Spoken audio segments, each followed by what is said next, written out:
High, good morning. Radhe Radhe বন্ধুরা, কেমন আছো সবাই? আশা করছি সবাই ভালো আছো, আর আমিও ভালো আছি। তো পুজো করে নিয়েছি, আজকে পুজো করে চলে এসলাম রান্নাঘরে।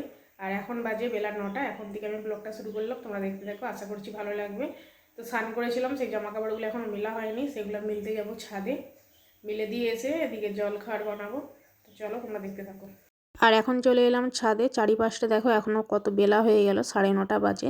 এখনও কিন্তু চারিদিকটা কুয়াশা, আর আজকে কিন্তু রোদ বেরোয়নি। দুদিন ধরে রোদ বেরোতে অনেকটা দেরি হচ্ছে। ওই যে একটু একটু দেখা যাচ্ছে সূর্যি মামাও কি দিচ্ছে। তো পরে হয়তো বেলার দিকে বেরোবে। দুদিন ধরে কিন্তু এরকমই হচ্ছে, অনেকটা বেলায় রোদ বেরোচ্ছে। তো 10টার পরে এরকম বেরোচ্ছে। আর ঠান্ডাটা কিন্তু দুদিন ধরে একটু পড়েছে। আগে একটু কম ছিল, এখন একটু ঠান্ডাটা আবার পড়েছে। আগে তো একটু ঠান্ডাটা কমে গিয়েছিল, তখন কিন্তু 7টা বাজলেই রোদ উঠে যেত, ঝলমলে রোদ একদম।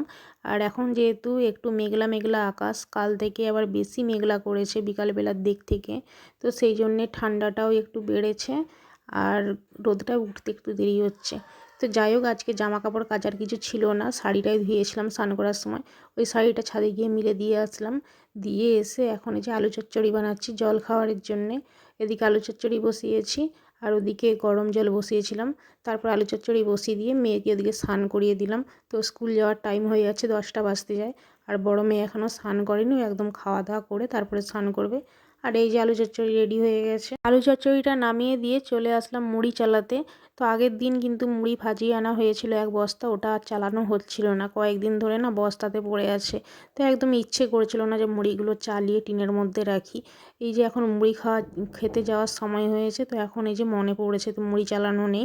বড় মেয়ে যতটা খাবে ততটা চালানো ছিল, টিনে ছিল, হয়ে গেছে, কিন্তু ছোট মেয়ে খাওয়ার মতো ছিল না। তো সঙ্গে সঙ্গে যে মুড়িটা চালিয়ে মেয়েকে দিলাম, ছোট মেয়ে ওদিকে খাওয়া দাওয়া করবে। মেয়েকে দিয়ে দিলাম মুড়ি, মেয়ে এদিকে ছাদে বসে খাওয়া দাওয়া করেছে। এদিকে আমি টিন নিয়ে এসেছি, তো 3টা টিনে মুড়ি একদম ভর্তি করে রাখবো। তো তারপর এদিকে মুড়ি চালানো আমার কমপ্লিট হয়ে গেছে, মেয়েরা ওদিকে চলে গেছে স্কুলে। তো আমি খেয়েছিলাম সকালবেলা, রুটি খেয়েছিলাম, কালকে রাত্রে রুটি করেছিলাম, সেই রুটিটাই বেশি ছিল। পুজো করে আসার পরে রুটি খেয়েছিলাম। তো তারপরে আর খেতে ইচ্ছে একদমই করছিল না, কিন্তু ওদিকে হাঁড়িতে ভাত ছিল কয়েকটা, জল দেওয়া ভাত। তো ভাবলাম যে ভাতগুলো সরু চালের ভাত, তো ফেলে দিতে তো একদমই মন চায় না, মানে নষ্ট করতে না খুবই গায়ে লাগে। তাই জন্যে ভাবলাম যে ভাতগুলো খেয়ে নিই। এদিকে একটু আলু চচ্চড়ি ছিল, তো ওই আলু চচ্চড়িটা দিয়ে ওই 1 গাল মতো ভাত খেয়ে নিলাম। তো খাওয়া দাওয়ার পরে দেখো, তো খাবো একবার, কিন্তু বাসন হয়ে যাবে কতগুলো। তো এই যে হাঁড়ি টাড়ি রাত্রিবেলা কালকে রান্না করেছিলাম, সেই হাঁড়িটা আর বাসন কোসন তো একসাথে সব যে ধুয়ে নিলাম। রাত্রিবেলা খাওয়া দাওয়ার পরে না শুয়ে পড়ি, তখন আর কিন্তু বাসন ধোয়া হয় না, ওই ঠান্ডা জলের মধ্যে একদম সকালে উঠে ধুই। আর হাঁড়িতে যেহেতু ভাত ছিল, তো ওই হাঁড়িটা রয়ে গিয়েছিল। তো খাওয়া দাওয়ার পরে যে সব বাসন টাসন ধুয়ে নিয়েছি, আর এখন সবজি কাটতে বসেছি, আজকে রান্না করব। এদিকে বিম আছে অনেক, তো বিমগুলো আজকে রান্না করে নেব। এখনও ফ্রিজে কিন্তু এখনও বিম আছে, তো এখনও কিন্তু 2 দিন হয়ে যাবে। ফ্রিজের মধ্যে বিম আর বেগুন 1 গাদা ভর্তি। তো যাই হোক, এদিকে বিম আর আলু কেটে নিয়েছি যতটা লাগবে, তারপরে বাদ বাকি ফ্রিজে রেখে দিলাম। এসে উনুনটা ধরিয়ে নিয়েছি, আর এখন সিমটা ভাজা করব। তো সিম না একদমই খেতে ইচ্ছে করে না, কিন্তু এই সিমগুলো খুবই নরম। তো বড়মশাই সেই বাজার করে এনেছিল, তো রেখে দিয়েছিলাম ফ্রিজে, কিন্তু একদম না নষ্ট নষ্ট হয়ে যাচ্ছে, মানে খারাপ হয়ে যাচ্ছে সিমগুলো। তো ভাবলাম যে আজকে ভেজে নিই। তো কয়েকটা সিম যে ভাজতে গিয়ে দেখো এমন মানে আগুনটা উপর দিকে উঠলো, আমাকে তো একদমই ভয় লেগে গিয়েছিল। তো প্রচণ্ড কড়াটা গরম হয়ে গিয়েছিল, আর তেলটাও প্রচুর পরিমাণে গরম হয়ে গিয়েছিল, যার জন্যে আগুনটা এরকম উপর দিকে উঠেছিল। তো যাই হোক, সিম ভাজা হয়ে গেছে, সিম ভাজাটাকে নামিয়ে নিয়েছি। তারপরে এই যে দেখো মাছের তেল ছিল কতটা, তো মাছের তেলটা প্রথমেই দিয়ে মাছের তেলটাকে ভেজে নিলাম, কারণ মাছের তেল থেকে না প্রচণ্ড পরিমাণে তেল বেরোয়, দেখো কতটা তেল বেরিয়েছে। তো এই তেলটা তুলে রেখে দিলাম, আর এই যে কড়ার মধ্যে তেল আছে, তো তেলটা আগেই তেলটা ভেজে নিয়েছিলাম, কারণ জানতাম যে মাছে এতটা পরিমাণে তেল বেরোবে।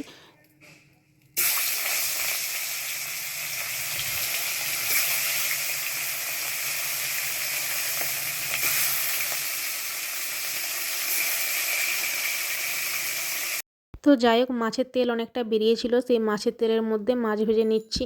তাও দেখবে কতটা তেল বেশি হবে, ওইটা সবজি করেও বেশি হয়ে যাবে, মানে এতটা পরিমাণে তেল বেরোয় মাছটায়। আর মাছটা ছিল 4 পিস, তো আজকে রান্না করলেই কিন্তু শেষ হয়ে যাবে। মাছটা এনেছিল বড় মশাই, তো সে যখন আসে না এরকমই বাজার আনে অনেক অনেক মাছ বলো সবজি বলো, বারণ করলেও শুনে না। তো ফ্রিজের মধ্যে বেশি দিন মাছ রাখলে কি ভালো লাগে বলো? তো বলি যতবার, তবুও না শোনে না, এরকম মাছ অনেক অনেক নিয়ে চলে আসে। আর আমাকে না বেশি দিন ফ্রিজের মধ্যে মাছ রাখলে একদমই ভালো লাগে না খেতে, 1 থেকে 2 দিনই ঠিক আছে। তার বেশি হয়ে গেলে একদমই তো খেতে ইচ্ছে করে না, যেন মনে হয় কোনো টেস্ট লাগে না। আর সে চলে গেল কলিকাতায়, আজকে 5 দিন হয়ে গেল, তবুও দেখো আমার কাছে মাছগুলো ঠিক রয়ে গেছে। মানে সে চলে যাওয়ার পরে না এরকমই হয়, প্রত্যেকবারে এরকমই হয়, 7 দিন 8 দিন করে মাছ থেকে যে আমি খেতেই থাকি মাছগুলো রান্না করে করে। তো যাই হোক, ওদিকে মাছ ভাজা আমার কমপ্লিট হয়ে গেছে। তারপরেও কতটা তেল ছিল, তেলটাকে গড়িয়ে রাখলাম বাটির মধ্যে। আর এখন বিনস আলু তো এটাকে রান্না করে নিচ্ছি। বিমস তো এক গাদা ফ্রিজে পড়েই ছিল, কিন্তু অনেক দিন রান্না করা হয়নি, তো আজকে ভাবলাম বিমসটাই রান্না করি।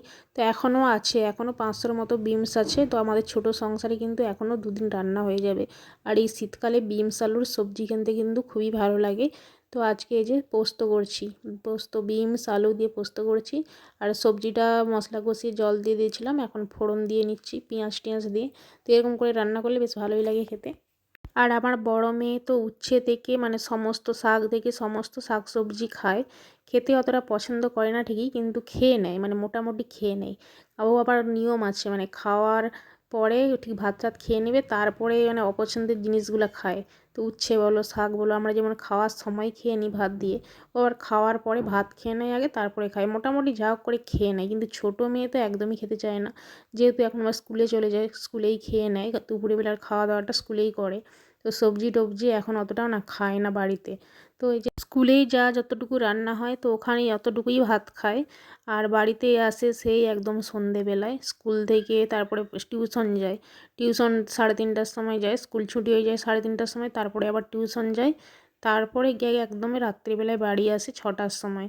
তো সেই জন্য সবজি টবজি একদমই মানে সেরকম খায় না, খাওয়ানোর টাইমটা থাকে না। শনিবার রবিবার একদম ছুটি থাকে, ওই শনিবার রবিবার দিনই যা বাড়ির সবজিটা খায়। আর মাছ থাকলে তো সন্ধেবেলায় আসলে তখন মাছটা খেয়ে নেয়। তো যাই হোক, ওদিকে আমার সবজিগুলো রান্না কমপ্লিট, তারপরে মাছ ঝাল করে নিয়েছি, এদিকে ভাত বসিয়েছি। তো ভাতটা এদিকে হতে থাক। ওই যে কোথায় আছে না পুরনো চাল ভাতে পারে, তো আমাদের ভাতটা হতেও না অনেক সময় লাগে। তো সেই জন্যে এদিকে ভাত বসে দিয়ে আমার অন্যান্য কাজগুলো হয়ে যাবে। আর এদিকে যে কড়াই ছিল, কড়াই আর ব্যাগটা, তো ব্যাগের মধ্যে মাছ আনা হয়েছিল, সেই ব্যাগটা কিন্তু ধোয়া হয়নি। তো এই যে ছাদের মধ্যে আমি এখন ধুয়ে নেব, কড়াইটা ধোবো আর এখন ব্যাগটাকেও ধুয়ে নেব। আর এখন চলে এলাম এই যে ছাদের নলগার সামনে। তো ব্যাগ ট্যাগগুলো না আমি এইখানেই ধুই, কারণ আষ্টে এত গন্ধ ছাড়ে। তো সেই জন্য এই যে নলের মধ্যে এখানটা আমি ধুয়ে নিই। আর সকালবেলায় মুড়ি চালিয়েছিলাম, সেই বস্তাটা এখন এই যে ধুয়ে নিলাম। প্রচুর পরিমাণে তো বালি থাকে এই বস্তার মধ্যে, তো এখন এই যে ধুয়ে দিলাম। আবার যখন মুড়ি চালাবো তখন এই বস্তাটা পরিষ্কার থাকবে, তখন কিন্তু চালাতেও ভালো লাগবে। আর এই যে ব্যাগটাকে আমি এখন ভিজিয়ে রাখলাম এই সার্ফ জল দিয়ে, কারণ এই যে আষ্টে গন্ধটা অনেকক্ষণ ভিজিয়ে রাখলে না আষ্টে গন্ধটা চলে যাবে, আর ব্যাগটাকেও ভালো করে ধুয়ে নিতে পারবো। আর এখন আমি কড়াইটাকে যে মেজে নিচ্ছি, ওদিকে কিন্তু ভাতটা এখনও হচ্ছে। তো ওদিকে ভাত হতে হতে দেখো এদিকে আমার সব কাজগুলোও হয়ে যাচ্ছে। ওদিকে বস্তাটা ধুয়ে নিয়েছি, এদিকে কড়াইটাও ধুয়ে নিলাম। আর শুধু ব্যাগটা ধুলেই কিনা হয়ে যাবে সব কাজ বাজ। তারপর ওদিকে সব নামিয়ে নিয়ে গেলাম সবজি টবজিগুলো, নিচে নামিয়ে নিয়েছিলাম। তারপরে ভাতের হাঁড়ি নামিয়ে নিয়েছিলাম। এদিকে মেয়ে চলে আসলো টিফিনে। তো এসেই বলছে দেখো কী রান্না করেছে, ও খেতে ইচ্ছে করছে না। মেয়ে আমার সঙ্গে একটু তক্কাতক্কি লেগে গেলো, মানে কোথা কাটাকাটি হয়ে গেল।